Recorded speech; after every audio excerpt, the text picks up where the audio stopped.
You're in the top 1% of Top Step right now, is that correct? Yeah, top 100 funded. Episode 3 of Behind the Breakthrough, where we talk to real people and their real stories about their success, whether it's in the financial markets, whether it's in their lifestyle or spiritual breakthroughs. We're here to give you guys a motivational pedestal so you can learn from these events. Stay tuned, today's a great one.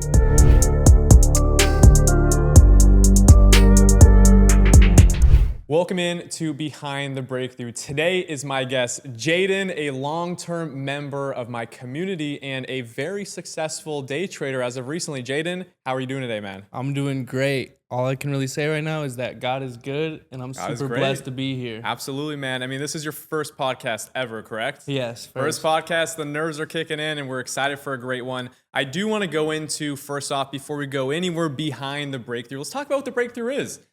How, as of recently, would you say your life has changed?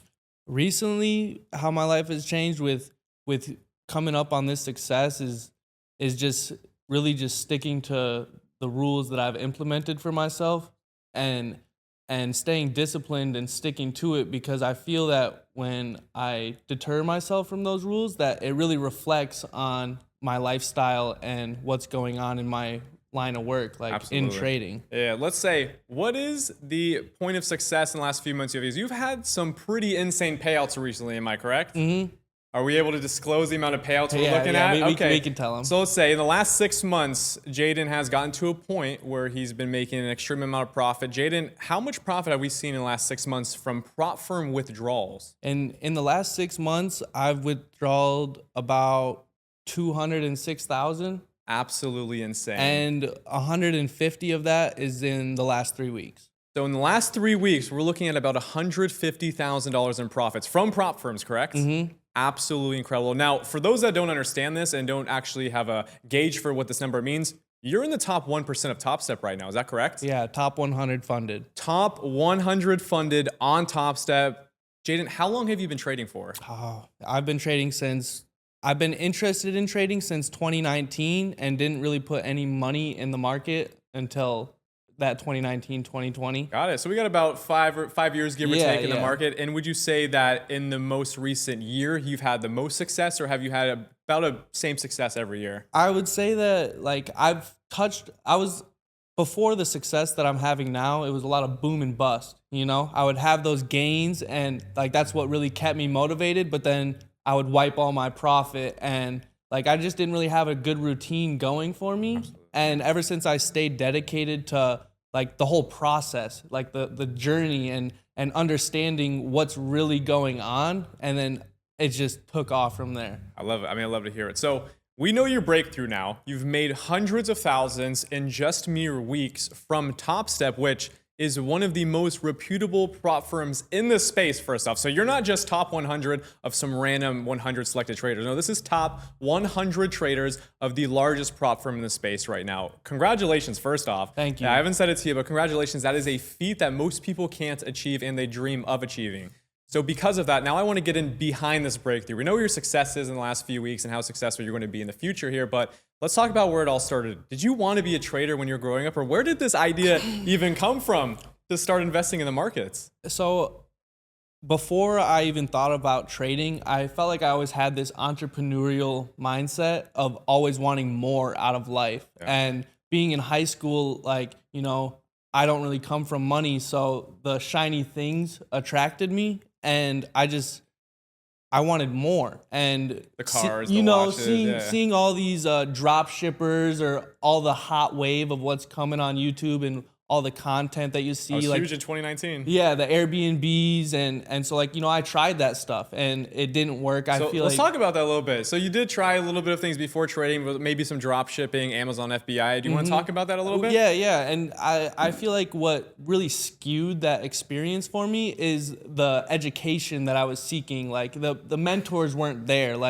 Ironically, I paid for this drop shipping course, and it was a full guide. This guy was going to build me a store. Build you the store. Teach me how to push ads. And then ironically, another guy in my town, this small town, did the same thing. And it turns out that the dude copy and pasted the stores So this guy's pushing the exact same store with the same products, but a different name. Got it. And so like that really just ruined the whole experience for me. Like I made a little bit from sales, but nothing to profit, you Got know? it. So I mean, the whole experience is kind of tainted from that point forward. Yeah. And honestly, I think this is the same for a lot of our viewers out there. Is they may be interested in some online hustle like you were. Yeah. And unfortunately, you had a bad experience. But what kept you pushing in the online space after that bad experience of dropshipping? Just like bringing it back to wanting more. Like Yeah. if this hustle, You were isn't- hungry. You If didn't this wanna hustle stop. isn't gonna work for me, I know there's another one. Like I have this mindset of I gotta go at it and I gotta attack it. And like ever since I found Playbit in the trading industry, like that really opened my eyes because I've joined other Discords and other communities and none of them hit the same. Yeah, Like, no, I mean it's important to bring that up too. Like you said in the beginning, is coaching was the big thing too. And I would like to ask you this question: is do you think that in that drop shipping space that you were in before, the person that was making these stores, do you think that they could have been a profitable drop shipper, however, a bad coach? I given what I've seen on social media and some of the tips that they were giving, I possibly, Yeah. but it seemed more of like a marketing scheme. Got it. And they made most of their money by dropping. Maybe it was ingenuine. They weren't making as much money as they said from the service. If this says anything, that guy doesn't do any more social media. Yep. All right. Yeah. I mean, I think we know everything we need to know there. So you went from drop shipping. You obviously had a bad experience there. What was the next online hustle you moved to? Was it trading immediately?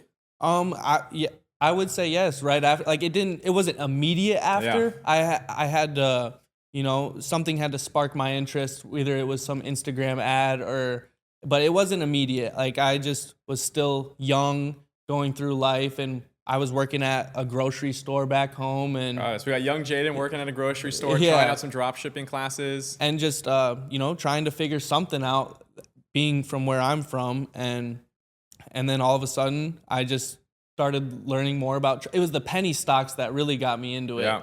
Who was it? Who was the guy in the penny stocks? I mean, when I was looking at penny stocks back in 2018, 2019, I mean, it was a lot of the guys like Tim Sykes. Was this somebody that maybe interested you way back in the day? Tim Sykes a little bit, but it was really Ricky Gutierrez. There it is. Yeah, absolutely. Yes. Great marketer. Shout out Ricky, great marketer. And he always posted, like that's where he came up off of, Yeah, was those penny stocks, absolutely. and now he trades the big market caps I was getting futures and stuff, and now I've seen him experiment with anything. But let's lay landscape again too. Drop shipping. We're working at a grocery store here. We find penny stock traders online. You're getting interested over. Are you in school at this time, or have any aspirations for maybe something outside? Or was this all kind of like the goal for like a full-time gig, and you kind of like, I'm going to go all in. I'm not going to like maybe try becoming a fireman, or maybe I'm going to go to school to become a doctor or something. Did you have anything else going on at the time?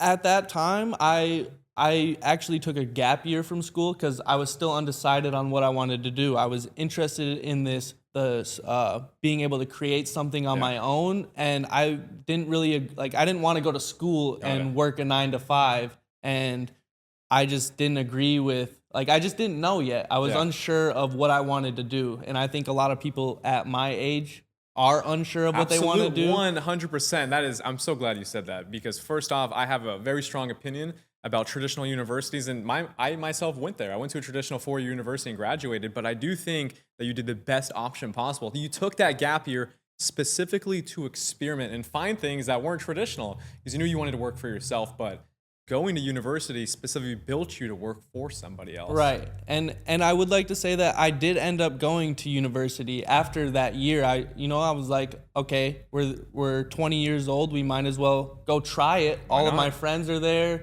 They're having a good time. And I went for a year for business administration and marketing. And I mean, at that time I was finding boom and bust in the market. Yep. And, at the time it was booming, and I dropped out. I'm like, this is what I want to do with the rest of my life. I don't need school. I think I can make everything I want from trading. And I love it. I mean, so you're freshman in college here, right? First year, kind of experimenting. You have friends in college as well, and you find trading. And specifically during this period, I'm assuming it was penny stocks as well. Yeah. Got it. So you're going through the boom and bust phase, and you're probably finding some success in the beginning, correct? Yeah. Absolutely. And did this give you that excitement and kind of that vigor to move forward and drop out? It kept me hungry, and seeing the numbers that, okay, I'm making good money.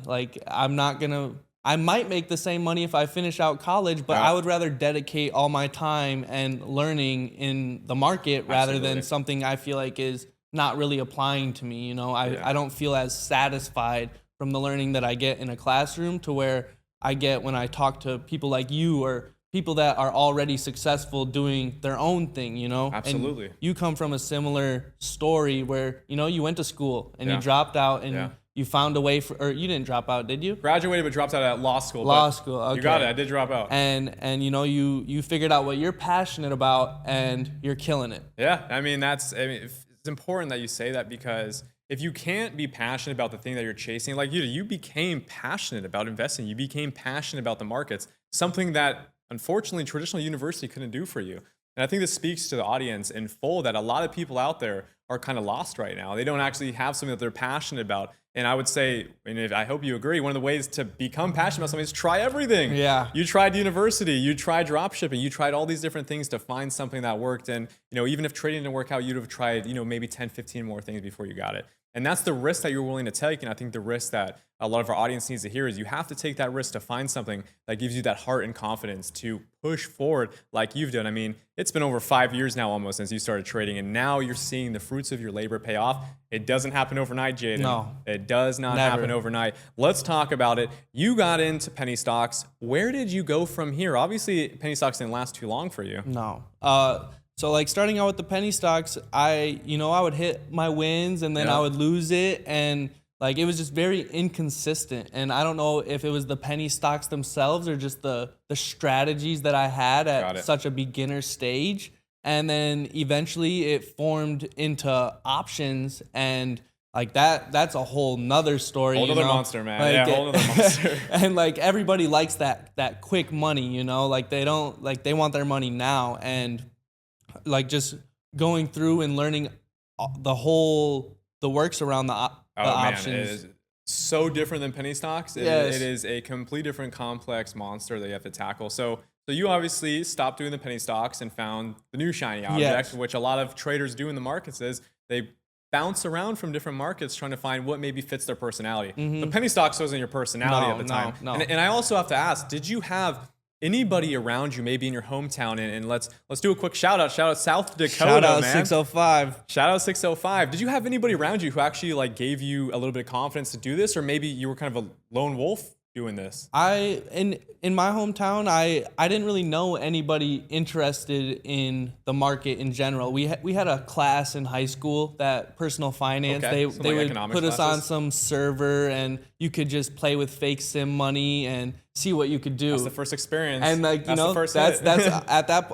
at that point I was still interested. Like I already knew about penny stocks and stuff, so like I'm like, oh, this is sick. Like I'm gonna kill this. And how'd you do in that simulated class? I wasn't top. Yeah, there we go. I wasn't top either in mine. I actually was negative, but like just not understanding what I was doing, and like just no strategy. I'm like, oh, stocks at all-time high, buy. Like, yeah. Or like some news. Absolutely. Buy. Here we go. I mean, Coca-Cola's dropping a new drink. It must go up. We were very naive back then for sure. So you're going through the penny stocks, you move over to options. Now, I think your journey changes a little bit here. While you're going through your options journey, I'm sure you find a plethora of different coaches and mentors during this period. Walk me through when you changed from pennies to options, what was the process like? Who did you find that did options, or like what was even the way that you found coaches in the space? So a lot of the mentors that I found, I'm going to start with the one mentor that really got me dedicated into it. Like, he's actually from my area. There we go. And I didn't meet this community until I started going to college, like just throwing in a Snapchat group chat, and we're all just kind of bouncing, like kind of like Discord, everybody bouncing ideas, and it felt a little more natural because we're from the same area. Yeah. So it's a little cooler that way. Absolutely. And like all of a sudden I was interested in the way that his trading strategy, like, he's posting these crazy percents, and you're like, I want a piece of that. How are you doing it? And so he was willing to teach me, and like it's nowhere near the strategy that I have today, but it jump started the idea of some of the things that it takes to be successful, and that is like you tried a lot of different things, and putting in the work and like constantly looking at the charts, and so like that really jump started my idea of being motivated in the market, and with that mentor I seen the numbers, and Mm-hmm. I figured that the strategy wasn't very consistent. Got it. And So so maybe bounce to something else. Mhm. Okay, so that's the landscape we got. Now we got somebody who's getting you interested. They obviously have something that's working for them, but maybe it doesn't fit your style of trading. Yeah. So you're bouncing through this space. What happens after this? You obviously maybe stop doing this. Do you ever try to curate your own model after a certain period of time, or try to figure things out by yourself, or do you keep going from mentor to mentor? I think the mentors that I had after that were really all I needed. Like Yeah. I had joined a couple other Discords, but while being in yours, and I wasn't getting the same value. It seemed Yeah. like, okay, this is a signals chat. Absolutely. I'm not learning how to fish. And like I'm in this industry to learn how to do it for myself, and like that was the biggest thing. Like who's going to teach me? Yeah. Who's going to make sure that I'm doing it right? Like while holding myself accountable and doing the things that are necessary. It's just once you find what works for you, the market becomes way more clear. Yeah. And Let's just- talk about that, man. yeah. Now, that's a big point for most. I mean, to be fair, anyone in financial markets is what works for me may not work for them. What works for them may not work for me. And you were bouncing around so many different models during this time, so many different asset classes that you ended up finding Playbit, of course, which is the group that I've been running for the last half decade of coaching. And Saved my life. I love to hear that, and that's a specific example of why you're here today is because of how successful you've been, and also like how much you've grown as a person and trader. I want to kind of dig into this idea of while you were nurturing this passion for trading, did you find yourself trading as a man? Did you find your habits trading? Did you find your discipline in everyday life trading? Because we may talk about trading a lot today on this podcast, but a lot of it actually leaches into your everyday life. I think that your routine and your environment outside of trading are very detrimental to what goes on in the market. And like I can firsthand for me that if I'm not doing all these things that are necessary before the market, it clearly reflects on my trading. Yep. The mind's jumping all over the place. Whereas when I do my routine, I'm so sharp and focused in the market that it just smooth. It flows and it just feels natural. And I'm not tensed up. I'm not nervous. I feel in tune with myself, and like trading itself has brought like it's helped me feel and realize these emotions that I'm feeling, and I can even reflect to them outside of the trading industry. Amazing. And like that's why I love trading, because it's a you versus you game. It's a you versus you game. I love the way you said that, because there are not many businesses in this world that is you versus you. You risking your capital to prove to yourself that you can make something of it, to make an appreciation. It's not like copywriting or agency work or Amazon FBA where you're relying on customers, you're relying on marketers to help you on your back end. It is quite literally you alone versus your emotions, and it pulls a lot out of a man to trade this market, or a young woman to do this, because it shows you who you truly are and all of those bad habits that you had before. I'm sure you learned a lot about the bad habits you had. I learned a lot about my bad habits. And it's one of the businesses, and especially the long-term career fields, that will continually shape you as a person. Even if you think you're just working today on doing trading, you're changing yourself consistently. Would you agree with that? Yes. And I would still say that I'm human and I'm not perfect. Yeah. And sometimes I still have bad habits, but I realize what they are and I'm working to get better at them. But I'm human and I can't, it's not just some over the night thing. Like it's every day of consistently showing up and trying to better yourself and work on these bad habits that ultimately all of a sudden now it's the new normal. Yeah. And now that's like, you're trying to change these bad habits and you've changed them and now you're this person. Yeah, and that's, I love that you brought that up too, because we are human, and as traders and as people from an outside perspective that have maybe never been in the financial markets, they may suspect that you're a winner all the time, or you're always successful, you're always happy. No, there's definitely down periods. There's definitely periods where you don't perform as well as you thought you could. It's anything like you would believe it is like with sports, right? It's a performance art at the end of the day. And one of the things that I really want to hone in on here is that, do you think that going through this massive like performance arc, do you think that at the end of it that you're at your pinnacle, or are you going to always be changing? I feel like that the market is always changing itself. So I have to constantly be adjusting myself. Like the same thing that I do yesterday might not work tomorrow. And so I feel like I have to adjust and keep constantly trying to grow and reflect and adjust to what the market is doing. And everything else that's going on around me. Does that scare you? Uh, Does that scare you that maybe tomorrow or the next week that what you did yesterday may not work? It does scare me a little bit, but I feel like with the way that I've been going at things lately, that I will adjust as needed to be. Yeah. I know that in the market that nothing is certain, you know? Absolutely. So I'm just kind of following what's going, and if it's working right now, I might as well keep doing it until it doesn't. And I love it. when it doesn't work, that's when we can reflect and change what we're doing. Flex you know? and optimize. I mean, that's best put. And I want to go back to your time in Playbit's community, because I will say that a lot of our audience today is probably a lot of Playbit members. So shout out Playbit first off. Shout out our OG Jaden being here with us today. I want to talk about your journey a little bit in Playbit. So you joined Playbit. You found us by maybe a marketing campaign that we did back in the day. You joined. I want you to kind of hone in on some of the differences that Playbit had. Was it our coaching? Was it the transparency? Was it the mentors? Was it the way that we taught? What do you think actually helped you in our community? Maybe for other Discord owners out there or other coaches that they can learn something from that.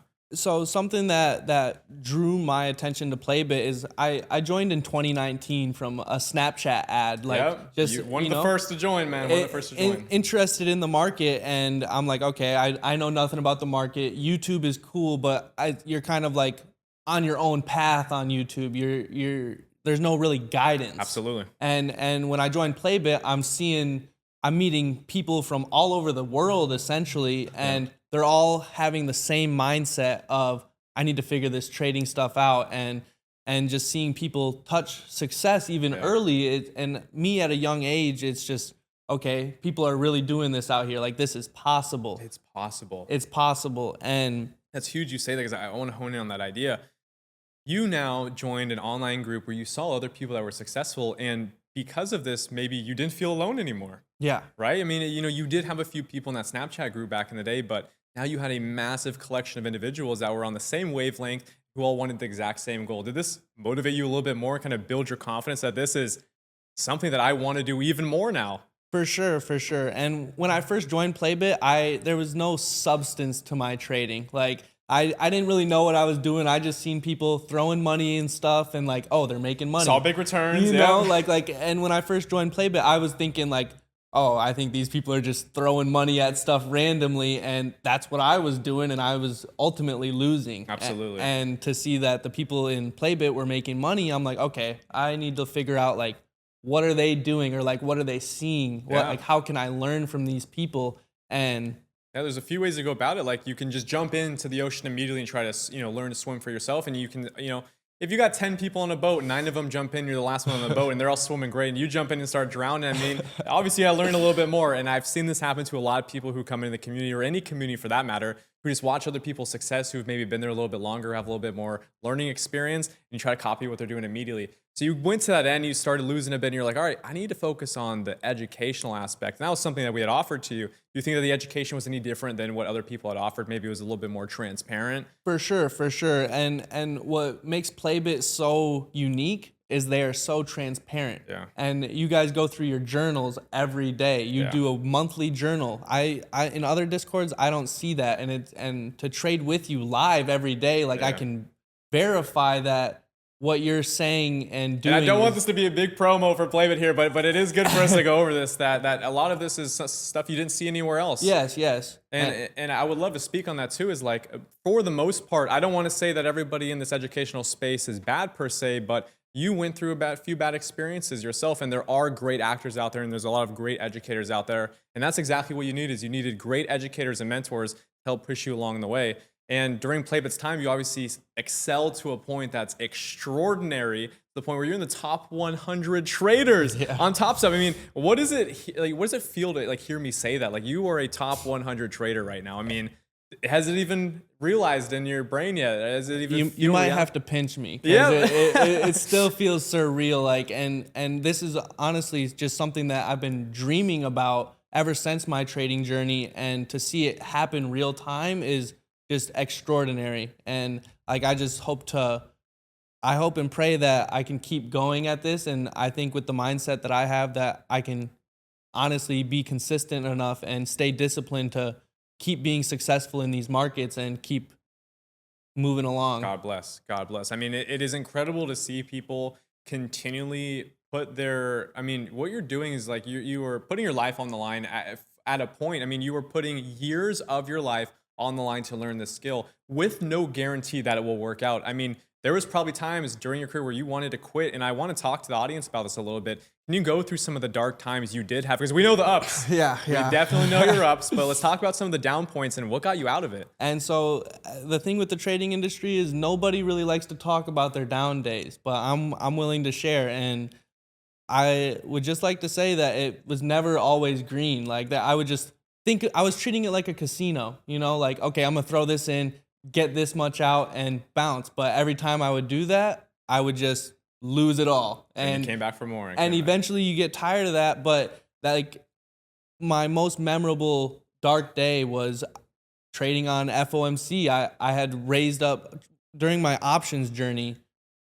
I had been finding some success, and I had done over 100,000 in 3 months. And 100,000 in 3 months? 100,000 in 3 months. What did you start with to get to that 100,000? I started with 20,000. 20,000 to 100,000 in 3 months. And you were how long in your career at this point? Maybe 2 years? 3 years? Yeah, I was 2 or 3 years, but I would like to say that I wasn't happy with the way that I was doing it. I would say that it was very degenerate.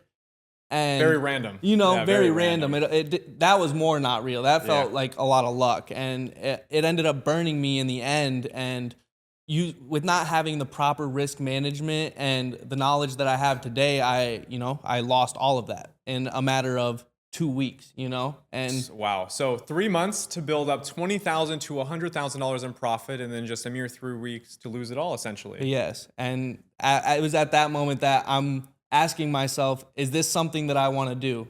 And it's like the rock bottom. Like I was lost in life at that point. I had already dropped out of school. I had no idea what I was gonna do. And I just stuck with it. I said, we've made it this far. We've seen that we can touch those numbers, but now we just have to weed through and work on the things that are hurting our game. I like that. I want to ask you one question. So about this loss in particular, would you say that it was greed, or was it some of your technicals that got in the way? It was 100% greed. It was 1,000% greed, because I was risking way too much than what I needed. I told you that I got to 99,800, and I just wanted to see that 100,000 mark. You wanted 6 digits. And to only make 200 in the market, you don't have to risk that much. And I was on a day that is a high impact news day. It's just not that smart to have a whole bunch of risk on. And obviously, if it would have went my way, would have been great. It would have been great. Would have been great. I mean, but it also wouldn't have built any good habits in you. No. So who's to say if we won on FOMC that day, you may have lost it all the next one? It would have just got rinsed and recycled back into it. Would you say to the audience that that was actually a point that you would never trade for a winning day? You would always wish that your past had gone that way. You would need to have that massive loss on FOMC to be who you are today. I think that everything that I have endured in my journey, trading and outside, is exactly what I had to go through to make it to where I am right now. Powerful. I love to hear that. I mean, knowing that you don't regret that day, you don't regret the greed that you shared in the market and the greed that you had internally. That's the reason you're sitting here today and you've had so much success, is that you're able to actually come forward and admit to that and submit to the fact that I needed to change from that day. So let's move forward into the light a little bit. You hit rock bottom. There's nowhere past this point. It's either we quit trading or we move forward. And you decide, I'm going to get back into the markets. What does the journey look now? Rock bottom, Jaden, where is he heading? So are you saying like right after that? Yeah, rock right bottom? after that. What are we looking for? The next few weeks ahead, are you a little bit, maybe under the weather, you don't want to trade? Did it take you a few months to even get back in the market? I took a good break after that. I didn't really have the capital after that. My mindset was depressed that I just, built this up and in a matter of days just burned it to the ground. So it took a lot to like mentally pull through to that. And like I had always been in Playbit, but I wasn't very active. And like, eventually the news comes on and you see the market going up and I'm like, okay, like it's time to get back it's in. time to get back in. Like we feel okay. Like let's just take it slow and, just try and not, like my biggest fear was that I didn't want to hop back in and start revenge trading. I didn't want to be like, I have to get this dub back. Like, and I didn't want to keep doing that thing that, it built me up, but it also burned me to the ground. Yeah. So you were actually waiting to kind of make sure those habits left. And when you got back into the markets, did you have like specific indicators like, man, if I feel this way on this day, I'm done trading? Did you have like actual stops where like, I'm done trading if my emotions get this hot, man? I would like to say that when I did hop back in, I wasn't, I wasn't adjusting proper. I was still distraught from what had happened. And so it took me a minute to work through all that and realize what I actually needed to be doing and focusing on the process. And like, it took me a long time to get off that tilt, like I had just made life-changing money and lost it all in seconds. And to emotionally go through that, Definitely changed you up. I mean, it changed you up as not only a trader, but as a person, I'm sure, because it probably made you so confused to the point where like, trading might not work. I'm like, this is fake. This is fake, man. This is a scam. The market sucks. I just need to go put my money with a financial advisor. But you sat through it and you actually kept pushing forward. And at this point, you're getting back into the markets. You're putting a little bit more money in. I need to know, and the audience definitely wants to know, what was the turning point from this? Where do you think you actually found this, new sense? Was it in watching live streams? Was it finding additional mentors, new YouTube videos, indicators? What do you think led you to that point? I'd say the biggest turning point for me was once I transitioned over to futures, honestly. There we go. And not having to deal with the Greeks or be right on time. Like in futures on the props, you still have to be right at the end of the day, but price could be at the same point that I started at the end of the day and be at zero rather than down. Having lost, 10 points to theta decay. Absolutely. Yeah, and so once I transitioned over to futures, I realized how to read price more accurately, and like I don't have to be as correct about the time, and that was a huge game changer for me. A massive one, and this is huge for a lot of option traders out there right now is, if you don't have the best success in options, why not change into another asset class? And I would say, minimum amount of time is if you're not successful after a minimum of 5 to 6 months while conservatively trading every single day, maybe it's time to try something new. Did you ever try cryptocurrency? I actually did, and it was brutal. It was brutal. It was brutal. Just in and out. Playing with the leverage and like not really understanding what I'm doing. I'm like, oh, everybody's just buying whatever. Like, let me 100x leverage and just click buy, and then all of a sudden I check my crypto port the next morning and I have nothing in there. You got an email from Binance. yeah. And so like I think that the long-term equity plays are what really win in the game. Like with the options, it's cool, and but when you can buy your time and you can hold this play for a few months, and rather than trying to be right that week, you can learn the trend of which way that stock or asset is going, and if you can just buy your time, like it might consolidate for that whole week, and if you bought weekly expirating contracts, you're done. And then all of a sudden it goes next week and you're like, dang, I was right, just my timing was off. Absolutely. So what I can see here is that you actually learned a lot about yourself, that maybe you weren't into the swing trading at that point in your career. You actually wanted to do the day-to-day work, which led you to futures. Yeah. So when you got into futures, are we talking prop firms? And what year are we looking at here? About 2023? I actually just started futures prop firm this year, 2024. There we go. This year, prop firm trading 2024, top 100 on Top Step. I got to keep saying it to remind you that you did this. Thank you. It is such a great achievement. So futures of this year. Previously, it was options and maybe a little bit long-term equity, but you start learning how to read the markets better on a day-to-day basis.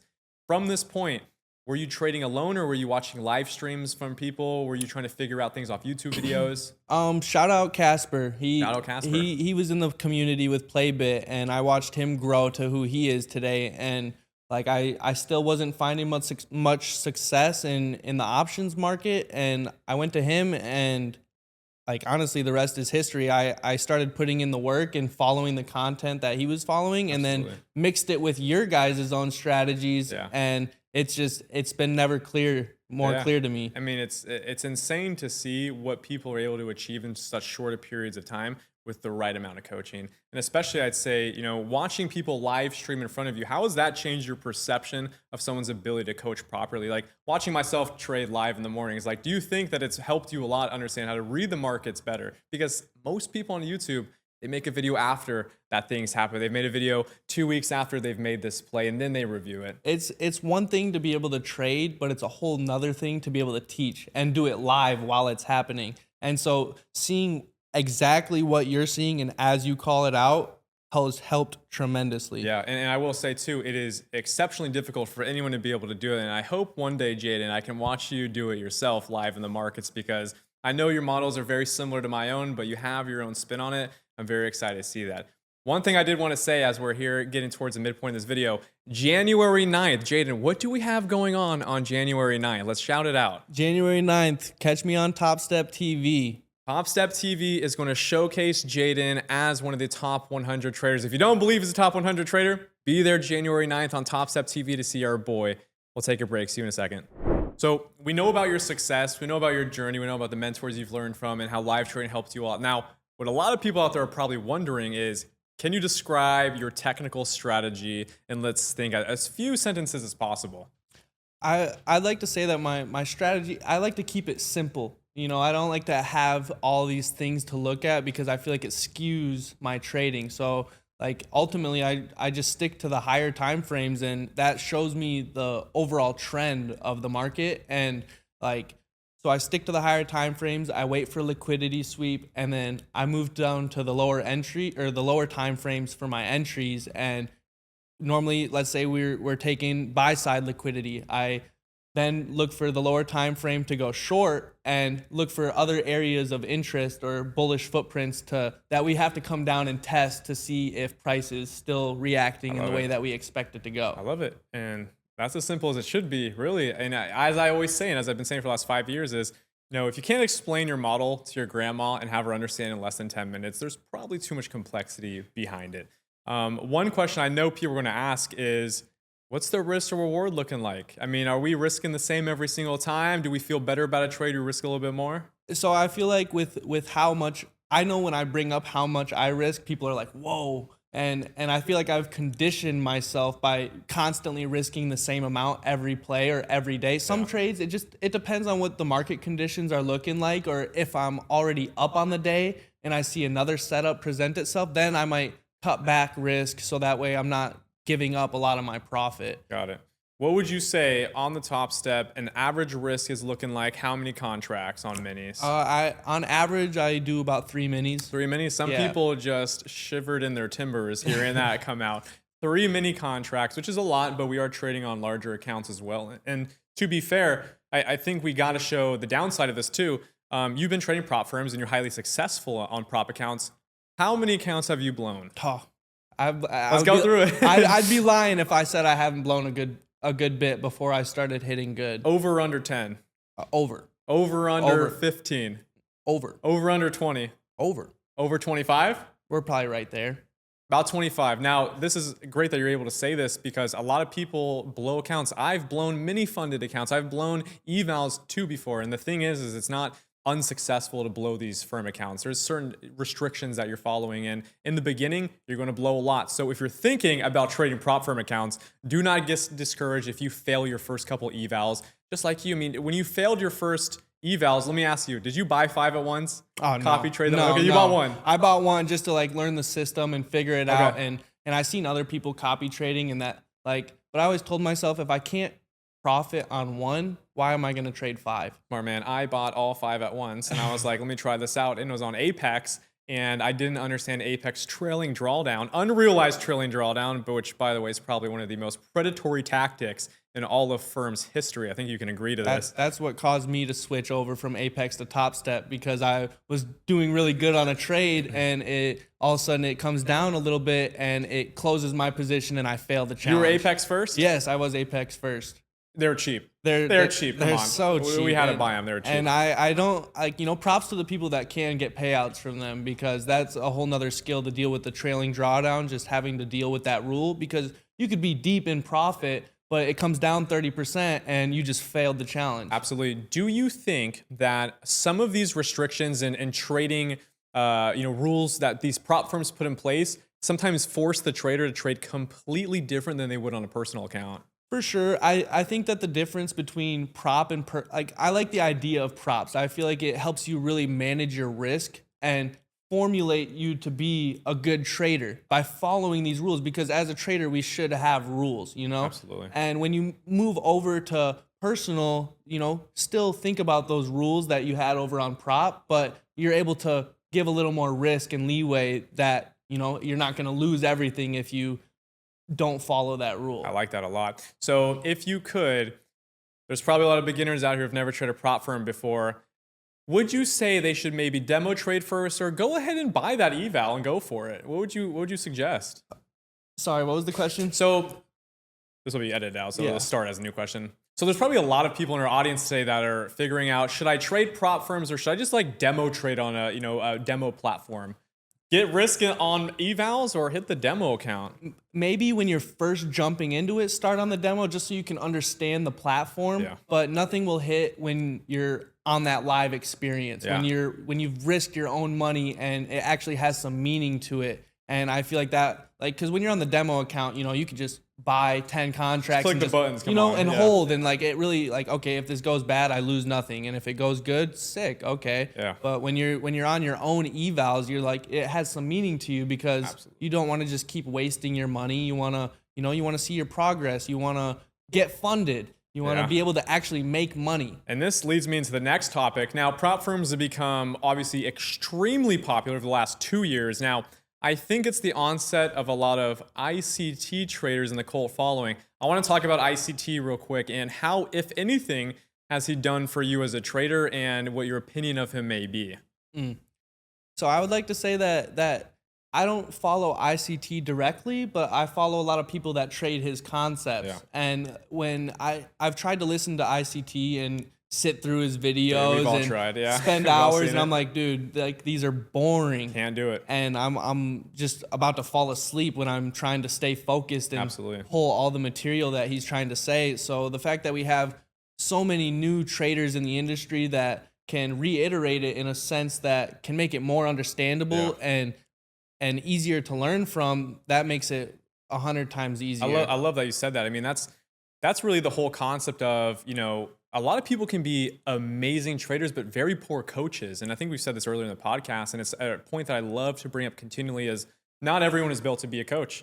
Not everyone can teach exactly what they mean to do in the markets. It's like sometimes people have this natural instinct. There's amazing traders, and unfortunately, sometimes you can't teach that. But for the people that can, those are the mentors you should always seek out. And I hope throughout my teachings over the last 5 years, I've been able to exude that idea to you that there's fantastic coaches that can change the lives of thousands of students. And I can see you one day definitely get there, man. You're on the right path right now. Most definitely. I think that it is very important to have a mentor that works for you. Absolutely. You might be a mentor that could work for me, but not somebody else. Absolutely. And that's just the way of the game, the way people are. We just understand things differently, and concepts you can connect with, and whether or not they're actually proving what they can do in real time is one of the biggest facets we always talk about. All right, let's get into the fun part now. So I'm gonna do a little mini game. This is gonna be sick. Let's get it. All right, moving on from the ICT cult questions, we're gonna play a little mini game called Trade or Fade. So I got about 10, there are 10 assets or 10 experiences that you may think will happen. You'll say trade. And if you think these won't happen or you wouldn't invest in this, you'll say fade, okay? We're gonna start with this. Donald Trump being printed on the $100 bill by 2050. Think this happens? Say trade. Think it doesn't happen? Say fade. I'm going to go fade. Fade it. Oh, he's faded it. Fade. Costco finally raises the price of the $1.50 hot dog combo by 2030. I'm going to trade that one. Trade that one? I'm going to trade that one. All right. We got it. Okay. Apple releases a crypto wallet built into their next iPhone. So crypto on the iPhone. See, that's genius. I'm trading that Let's one do it, too. baby. I like that one too. That one. Okay. This is a good one. Logan Paul's Prime and Mr. Beast's Feastables become publicly traded companies in the next 2 years. 2 years. I think they have a big following, so I'd have to say trade that one. They one? have their own cult, like GameStop and that stuff. So. Or they might get bought out by VC. Yeah, okay, yeah. I can see it. A new ETF launches that tracks the value of professional sports teams. So you can trade the evaluation of your favorite football team. Being a sports degenerate, I would want to say trade, but I'm going to fade it. I'm going to fade it. I like it. Artificial intelligence, AI, will outperform hedge funds in managing portfolios. Oh, that one's tough. In the next 5 years, let's give it a time frame. The next 5 years, how far can AI develop? I don't think I've seen all these AI things come up in the space, and they're like, oh, automate your trading by this AI, Yeah. but I've seen a lot of negative, so I gotta fade. Fade it. I like it. Keep the hedge funds in style. Zillow starts selling virtual homes in the metaverse for real money. So virtual homes. Virtual homes, like can't go NFTs, with- yeah. I can't, I'm fading that. Fading that I'm one, okay. fading that. I think we've seen that done by a few NFT Yeah. projects already. Tesla starts accepting Dogecoin for car purchases or car upgrades. I personally own Doge, so I'm trading that one. We're trading that one. Okay, that's a good one that we can Yeah. see. Amazon opens an amusement park exclusively for Prime members in the next 10 years. I'm fading that one. Fading that one I'm big. That's fading 10 that years. one. Okay, Yeah. we'll come back. We'll come back. Day trading becomes an Olympic sport by 2045. An Olympic sport. Olympic sport, baby. I feel like I got to get behind it. There's breakdancing in the Olympics. I'll trade that one. We'll trade that one. Okay, so we might see Jaden in the Olympics here soon in the next 16 or so years. That would be sick to see. Like, oh, we got China's traders and we got Absolutely. America's traders. Absolutely. That was Trader Fade sponsored by Playbit there. That was a good segment. All That was right. fun. Now we're gonna go through just some like strict interview questions. So I'm just gonna be asking questions, get your response, and I'll run into the next one, and then we'll conclude it off. All right, where are we gonna start here? Okay. So in this segment, I just want to give you some interview questions, and we're gonna do kind of fast style and rapid fire these off. Biggest win, biggest splurge. What was the first dumb thing you bought after your biggest win? Oof. Probably my Amiri jacket. Yep, expensive jacket. Yeah, I regretted it right after. I just wanted to do it for my birthday, and I like it. There yeah, we go. it's the cost of a Honda. So I was like, Dang, okay. yeah, So we yeah. really got it. He didn't wear it today, so No. he got the Playbit jersey on. You know it means more. What's the one thing you're too scared to splurge on? Maybe it's a new car, maybe. Definitely a new car. There we go. The old Honda always does good, doesn't it?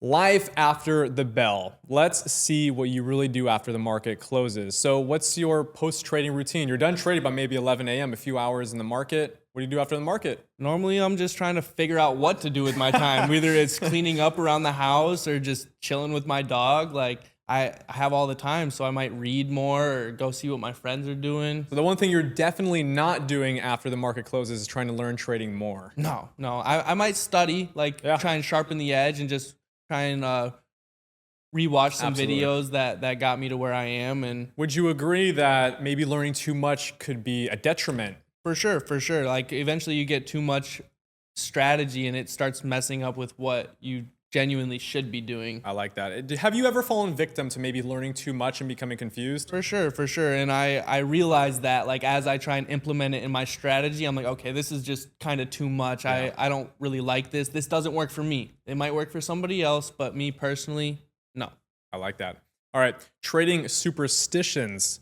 Do you have any weird ritual before the market? Maybe you got to put a playlist on, maybe some lucky socks. Is there anything odd about your pre-market ritual, or is it kind of just straight edge? I feel like it's pretty straightforward. Yeah. Like, I wake up early, I go to the gym, I read, and I meditate. No mushroom coffee. No mushroom coffee. No, No nothing mushroom crazy. coffee. I don't smoke like that. All right, And I like to be leveled and clear-headed when I come into the market. I love it. Perfect. All right, so now we want to talk about the secret sauce. I think we learned most about your model, but as simple as it is, to reiterate to a lot of our viewers, a liquidity sweep, maybe an imbalance or something in the higher time frames. Higher time frame liquidity sweep, inverted fair value gap.